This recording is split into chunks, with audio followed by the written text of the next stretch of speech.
La sensation qu'on ressent est assez incroyable. Je sais pas comment décrire ça. C'est fou en fait, c'est le genre de choses que tu fais pas 10 fois dans ta vie en fait. Et là on s'en rend compte, c'est dingue vraiment. Mais comment on en est arrivé là? Je t'explique. On a contacté Bear Hill Husky il y a quelques semaines. Vous m'excuserez pour ma petite prononciation anglaise qui est absolument fabuleuse, puisqu'on avait envie de s'immerger un peu dans la peau d'un musher pendant quelques jours. Attends, pause. Et si on commençait par le commencement, c'est quoi un musher? Parfois aussi dénommé meneur de chiens, ou pilote d'attelage, est un conducteur de traîneau à neige tiré par un attelage de chiens. Il faut savoir qu'on n'est absolument pas bilingue, on se débrouille comme on peut. Et demain, on va parler anglais toute la journée. Ça va le faire, mais ça va être quand même assez compliqué. Donc soyez assez indulgents par pitié sur notre accent anglais, sur notre compréhension. Good dog, good dog. On mettra des sous-titres dans la vidéo, bien évidemment pour ceux qui ne sont pas bilingues. J'espère que tu vas aimer ce moment autant qu'on va l'apprécier. Et je pense que c'est un moment qu'on n'oubliera jamais.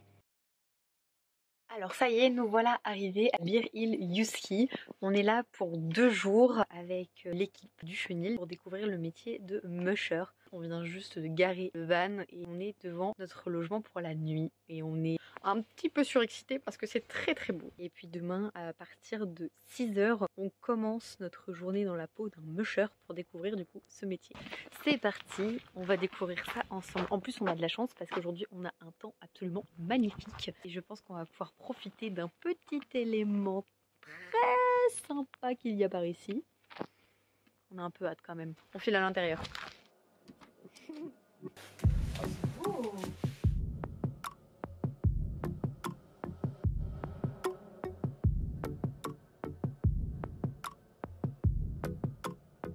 Un petit plus, on va allumer un petit feu. Et c'est pas ça qui fume, tu sais ce qui fume? Le sauna, c'est ça? C'est quoi qui est derrière? Parce qu'il n'y a pas de douche en Finlande, il y a souvent un sauna. Ah oui, il n'y a pas de douche comme... Et tu te douches avec l'eau du sauna. Si je rentre comme ça dans un sauna, je vais crever, hein. C'est sûr.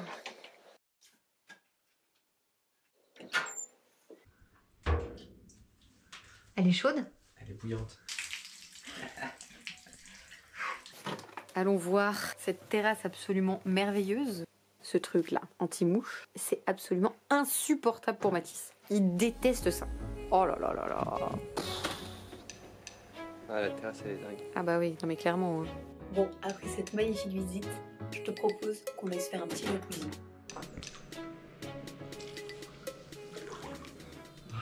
La vie est dure. Là, ouais. Vraiment très dure.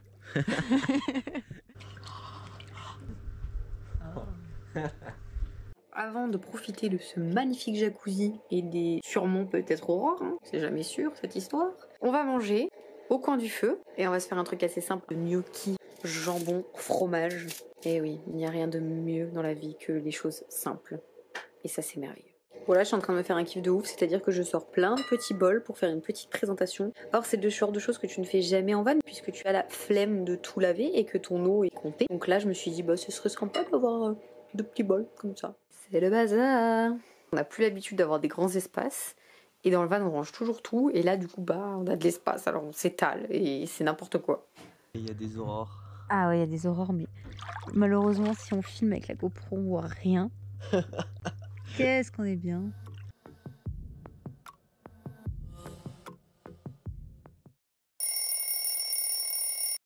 J'adore. Ah, ça va être tellement cool que c'est dur, mais ça va. Non, en vrai, c'est dur. J'arrive juste pas à m'habiller, à mettre 10 couches parce qu'il fait hyper froid ici. Surtout que dans 30 minutes, il va falloir parler anglais. Bah, ça va le faire, hein. Une fois que tu caresses les chiens, ça va. Grave, en fait. Une fois que tu vois les chiens, ça va. Excité? Excité, réveil matin. Réveil matin, 15 h, je me réveille comme une fleur. Réveil matin difficile parce qu'on a dormi 5 heures, mais on est tellement content qu'on est à fond. On Ouais. sait pas du tout à quoi s'attendre. On sait pas du tout, voilà. on va voir. Par contre, il fallait être à 6 h. On est déjà en retard. Il est 6h05, ça va. On est juste à côté, donc on se dépêche. Allez, go, on y va. Du coup, on va passer la journée avec les chiens de traîneau. On va faire leur entraînement, on va les nourrir, on va en profiter, filmer les coulisses directement. La journée commence à 6 h et surtout par l'étape la plus importante pour les chiens, c'est-à-dire de les nourrir. Okay, so we're making lemonade for the dogs. Lemonade. We want them to drink a lot of water before the work Okay. because they need to be hydrated in order to run these distances. So we want to make them drink in the morning. But if we just give them plain water, Yeah, they will yeah, not yeah. take it, you know. Yeah. So we flavor it, we make it taste nicely, and then we go get this. Okay. So we will take this to the car, and then we go feed the dogs. We used this morning. Okay.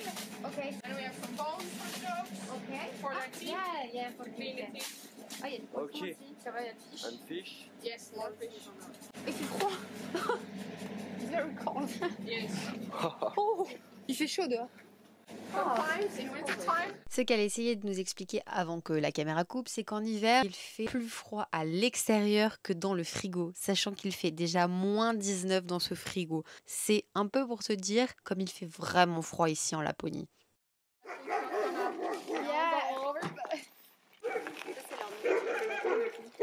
Ouais. La nourriture du matin, ils ne doivent pas trop manger le matin pour, vu qu'après ils ont leur entraînement, pour pas se sentir trop pas tendu, Ouais, tu vois. c'est pas mal d'eau en fait pour qu'ils Ah, pour les soient. hydrater aussi, tu vois. C'est ça.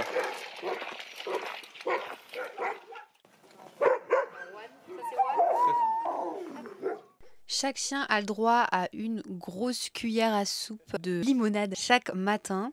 On voit aussi ici l'intérêt de faire une limonade avec beaucoup d'eau, c'est qu'on voit bien qu'ils n'ont quasiment pas bu l'eau de leur gamelle de toute la nuit. L'équipe nous a aussi précisé qu'il était hyper important de vérifier que tous les chiens mangeaient l'intégralité de leur gamelle. Si ce n'est pas le cas, il faut les prévenir immédiatement, ça veut dire que l'animal peut avoir un problème et c'est très important d'y prêter attention. C'est donc primordial de les surveiller à chaque repas. It doesn't need to be full all the way. Yeah. Because in the afternoon they get fed. Yeah. Yeah. And we use this water for the feeding, and Yeah. then they get water again. Ok, So this is enough for those few hours. ok. So usually we take 2 in dance, and Yeah. we just go past all of them. Tu le Good fais luck.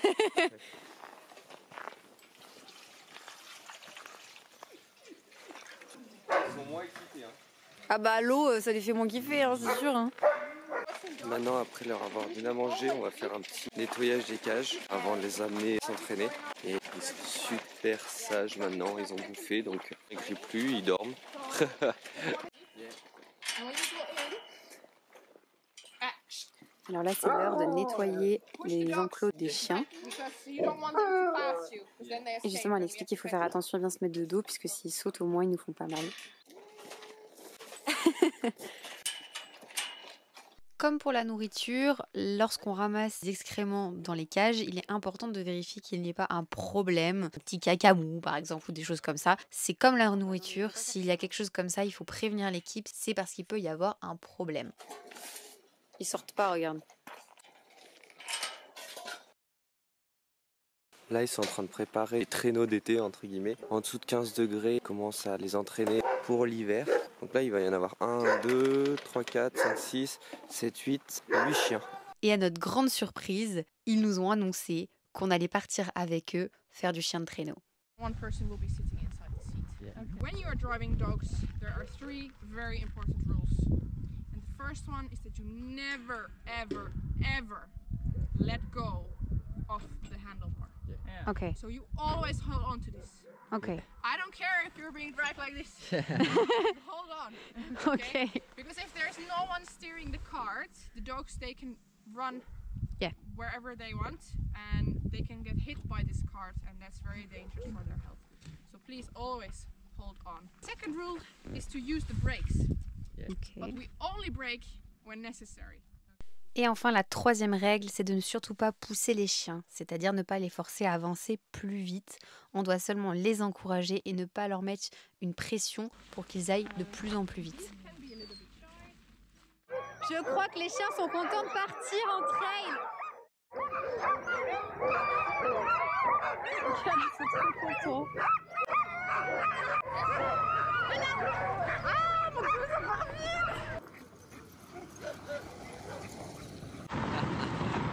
Eh, c'est dur à conduire, hein. Ah bah ouais, ça a pas l'air facile. Ça a une puissance incroyable. Sur les freins, hein. On a 8 chiens qui nous tirent tous les deux. Donc il y a plus de 100 kilos plus le traîneau là d'été. Et c'est incroyable la force que ça a, on se rend même pas compte.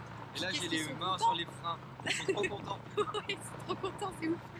Les virages, là, c'était chaud, hein. Ah ouais. Je te jure. Il y avait des trous en plus sur le côté là, mais tu prends Après, les... on a des grosses roues et tout, hein. Oui, c'est vrai que c'est un gros... Yeah. gros cadre. Good. Toi, tu les encourages. Yes. Allez, les copains. Good dog, good. Et ils vont se prendre la descente. On va se finir dans le fossé, tu vas voir. Ouh. T'as l'impression que c'est un manège, mais version je contrôle le manège, version je contrôle rien du tout. Alors tu kiffes ton moment là? Ouais, de folie. C'est de dingue. C'est technique, et en plus, il y a les virages et tout. Faut pas se mettre dans les arbres. Eux, ils coupent, hein, ils s'en foutent. Hein. Good dog, good dog. Avec l'accent anglais de good dog, good dog. Good. C'est ouf. Là, il faut ralentir. Bon là on fait une petite pause parce qu'on vient de faire une grosse montée, donc on leur donne à boire, chacun, par groupe de 2, pour qu'ils puissent se reposer un petit peu, on les félicite, on leur fait des petits câlins. Hein? C'est bien? Oui. Et c'est super important aussi de les féliciter quoi, parce que c'est incroyable ce qu'ils font. Voilà, c'est la petite pause au bout d'une petite demi-heure, et après la grosse côte. Par contre ils sont tous sales. Ouais, oui. Go, Adi, go, go. Oh loulou. Ah, je sais pas à combien on va de km/h, mais on va super vite. La sensation qu'on ressent est assez incroyable. Enfin, je sais pas comment décrire ça, mais c'est fou, c'est assez fou en fait. C'est le genre de choses que tu fais pas 10 fois dans ta vie en fait. Et là on s'en rend compte, c'est dingue vraiment. Et voilà, on a terminé cette belle balade qui clairement restera gravée à jamais dans nos têtes. C'était un moment absolument magique. On n'aurait jamais pensé faire ça un jour et surtout pas en Laponie en été. Ça fait quand même maintenant plus d'1 an qu'on voyage en van et ça a été l'une des plus belles expériences qu'on ait faites. Bon bah maintenant on rêve que d'une chose, c'est de revenir en hiver et de faire une expédition à la journée. Mais en attendant, la journée n'est pas encore finie puisqu'on a pu aller sortir les petits chiots de la ferme en pleine nature pendant à peu près 1 heure et ça c'était vraiment très très cool. Oh il me saute dessus. Et voilà, c'est la fin de cette vidéo et on l'a fini sur des images de cette journée et on te dit à très vite dans la prochaine vidéo.